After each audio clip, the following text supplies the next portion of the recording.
नमस्कार, Rajesh sir classes में आपका स्वागत है। इस वीडियो में यूपी बोर्ड 2020 में आए हुए कक्षा 10 के विज्ञान के पेपर को हल किया जाएगा, जिसके आधार पर आप अपने आने वाले बोर्ड एग्जाम की तैयारी अच्छी प्रकार से कर सकें। पेपर का पहला पेज यहाँ लिखा है अनुक्रमांक, यहाँ आप अपना रोल नंबर लिख देंगे, यहाँ नाम लिख देंगे।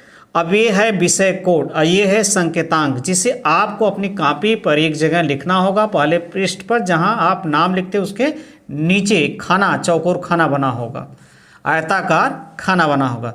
2020 विज्ञान, ध्यानपूर्वक निर्देशों को पढ़िए। समय 3 घंटे 15 मिनट, पूर्णांक 70, 30 का प्रोजेक्ट होता है 30 नंबर का।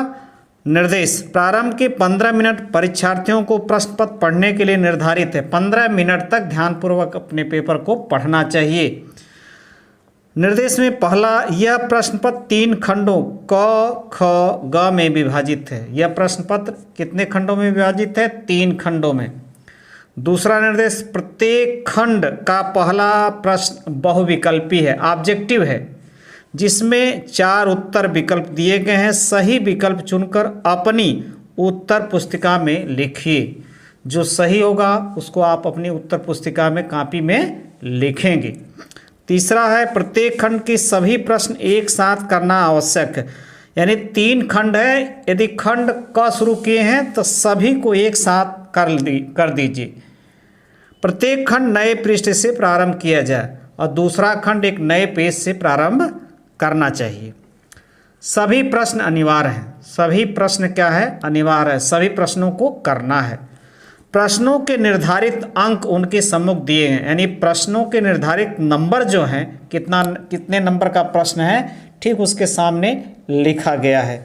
अब चलते हैं अगले पेज पर, PTO। छठा निर्देश, आवश्यकतानुसार अपने उत्तरों की पुष्टि स्वच्छ एवं नामांकित चित्रों तथा रासायनिक समीकरणों द्वारा कीजिए। यदि आवश्यक हो तो चित्र बनाइए, बढ़िया बनाइए। खंड क, भौतिक विज्ञान यहाँ शुरू होता है। पहला क, किस दर्पण के सामने किसी वस्तु को रखने पर उसका प्रतिबिंब वास्तविक, उल्टा व आकार में कुछ छोटा बनेगा? उत्तल, अवतल, समतल। तो उत्तल से सदैव छोटा प्रतिबिंब और आभासी बनता है, और समतल से आभासी बनता है और वस्तु के बराबर बनता है। अवतल इसका सही है, उत्तर है। कौन सा है? अवतल। अवतल दर्पण के सामने यदि किसी वस्तु को रखेंगे तो वास्तविक, उल्टा, आकार में कुछ छोटा प्रतिबिंब बनेगा। अवतल लेंस के सामने किसी वस्तु को रखेंगे तो वास्तविक, उल्टा, आकार में कुछ छोटा प्रतिबिंब बनेगा। अगला है, एक लेंस के सामने रखी किसी वस्तु का प्रतिबिंब उसी लेंस से वस्तु की अपेक्षा 3 गुनी दूरी पर बनता है, प्रतिबिंब का आवर्धन है। एक लेंस के सामने रखी किसी वस्तु का प्रतिबिंब उसी लेंस से वस्तु की अपेक्षा 3 गुना दूरी पर बनता है, प्रतिबिंब का आवर्धन आपको निकालना है। 4 विकल्प दिया गया है। तो हम जानते हैं कि आवर्धन m बराबर होता है लेंस से प्रतिबिंब की दूरी, लेंस से प्रतिबिंब की दूरी बटे लेंस से वस्तु की दूरी। तो प्रतिबिंब की दूरी को u से और प्रतिबिंब की दूरी को v से और वस्तु की दूरी को u से दिखाते हैं। प्रश्न में है कि लेंस वस्तु की अपेक्षा 3 गुना दूरी पर बनता है। मान लीजिए वस्तु जो रखी है वह x दूरी पर रखी है और प्रतिबिंब कितने दूरी पर बन रहा है? 3, उससे 3 गुना, 3x। तो x से कट गया, मतलब 3। इसका आवर्धन कितना आएगा? 3। यानी कौन सा सही है? तीसरा प्रश्न सही है। यानी सूत्र आप जान दीजिए एक बार और।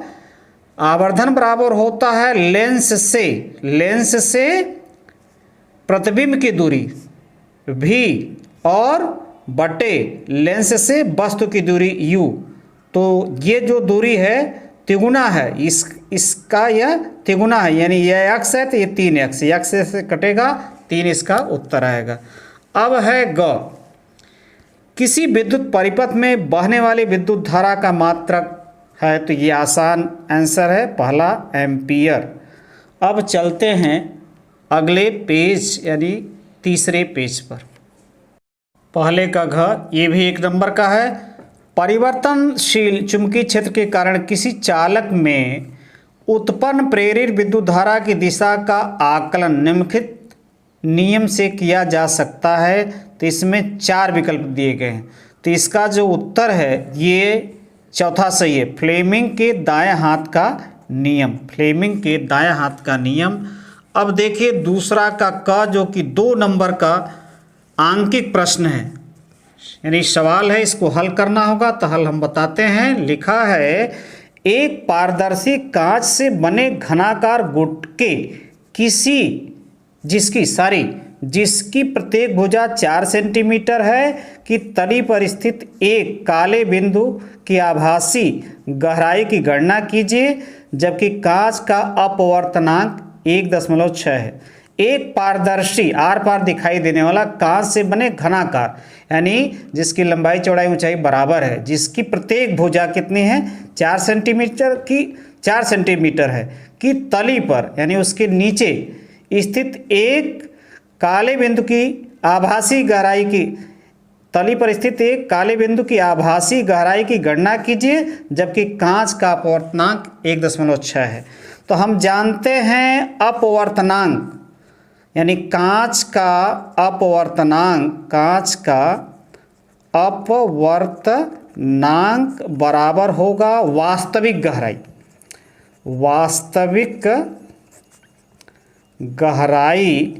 बटे आभासी गहराई। देखिए कांच का गुटका, ध्यान से देखिए, कांच का एक गुटका है और इसके तली में क्या है, एक यहाँ तली पर स्थित एक काला बिंदु है। तो इसकी वास्तविक गहराई कितनी होगी, जो इसकी भुजा है, तो ये हो जाएगी 4 सेंटीमीटर। अब आभासी गहराई यदि हम h मान लें और यहाँ पर कांच का अपवर्तनांक हवा के सापेक्ष कितना दिया है, एयर के सापेक्ष याद रखिएगा कितना दिया है 1.6। अब यहाँ से h निकालना चाहेंगे या, तो h बराबर हो जाएगा 4/1.6, ये यहाँ हो जाएगा और 10 का गुणा कर देंगे, 10 यहाँ 40 है, यहाँ 16, और जब भाग देंगे तो ये आ जाएगा 2.5 सेंटीमीटर। ये इसका आंसर है। अब अगला प्रश्न है, ये देखिए याद रखिए 2 नंबर का है। इसी प्रकार के प्रश्न आते हैं, ध्यानपूर्वक पूरा वीडियो देखिए।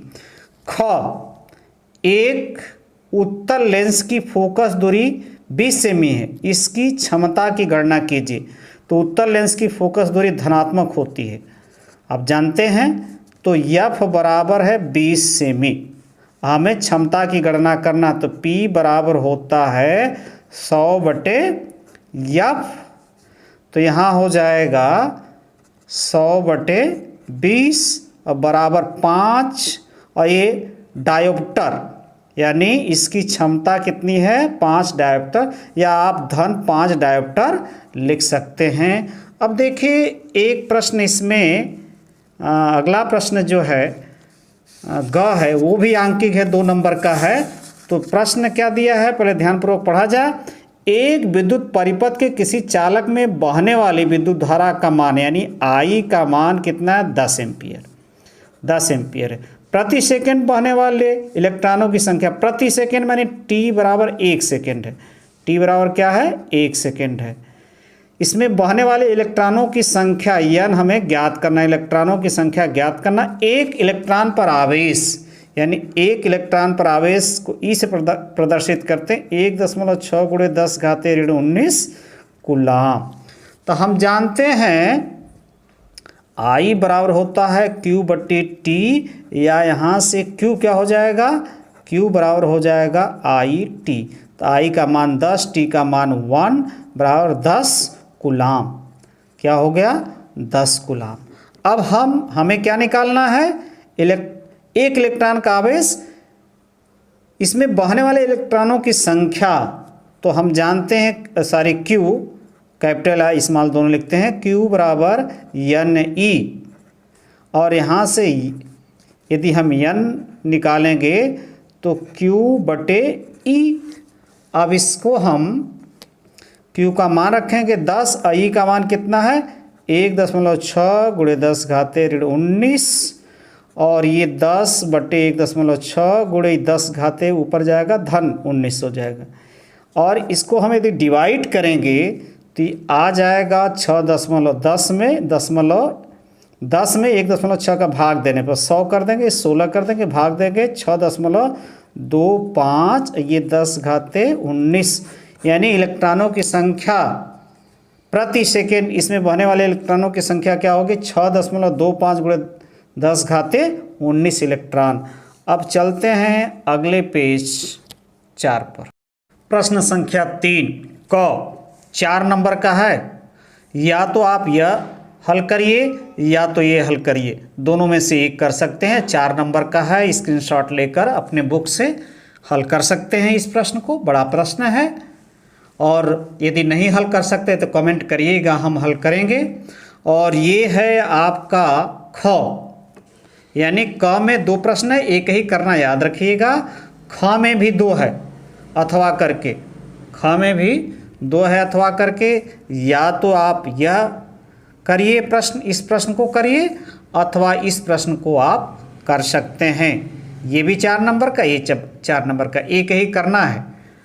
और अब चलते हैं अगले पेज 5वें पर। तो देखिए 5वें पेज पर क्या है, ये आपके सामने 5वां पेज है और यहाँ पर ये प्रश्न है आपके सामने, और इसका ये प्रश्न है, स्क्रीनशॉट ले सकते हैं, बड़ा प्रश्न है। अपने नोटबुक से, बुक की सहायता से इसको हल कीजिएगा। या तो ये कीजिए अथवा 7 नंबर का है, अथवा आप ये कर सकते हैं। विद्युत जनित्र किस सिद्धांत पर कार्य करता है, नामांकित चित्र बनाकर इसकी कार्यविधि समझाइए। खंड ख नए पेज से शुरू करना होगा, यहाँ से केमिस्ट्री यानी रसायन विज्ञान शुरू हो जाता है। लिखा है एथिल एल्कोहल का IUPAC नाम है। 4 विकल्प दिया है, एक सही है, तो इसमें तीसरा सही एथेनॉल। IUPAC नाम क्या है एथिल एल्कोहल का, एथेनॉल। अब चलते हैं 6वें पेज पर, 5वां का ख। क्षारीय विलयन का pH है 0, 7, 7 से कम, 7 से अधिक। तो क्षारीय विलयन का pH है 7 से अधिक, चौथा सही है। श्याम श्वेत फोटोग्राफी में प्रयुक्त होती है। तो 4 विकल्प दिए, इसका पहला विकल्प सही है, इसका पहला विकल्प सही है, सिल्वर क्लोराइड। अब ये 6वां प्रश्न जो आपके सामने है, इसके 3 खंड हैं, क ख ग। 2-2 नंबर का अपनी बुक से देखिएगा, इसी प्रकार के प्रश्न आएंगे, आपको हल करना होगा और ध्यानपूर्वक देखिए। हो सकता है यही प्रश्न कुछ रिपीट कर जाए।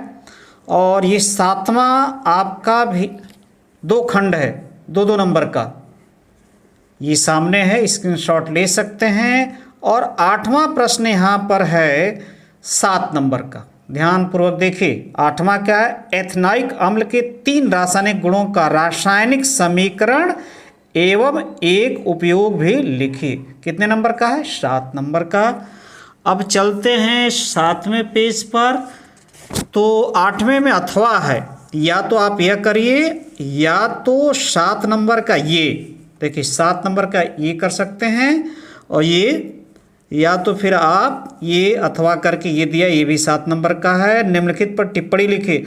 ऑक्सीकरण अभिक्रिया समजातीय श्रेणी 2 नंबर, एल्डिहाइड कीटोन तथा कार्बोक्सिलिक अम्ल की IUPAC नाम पद्धति।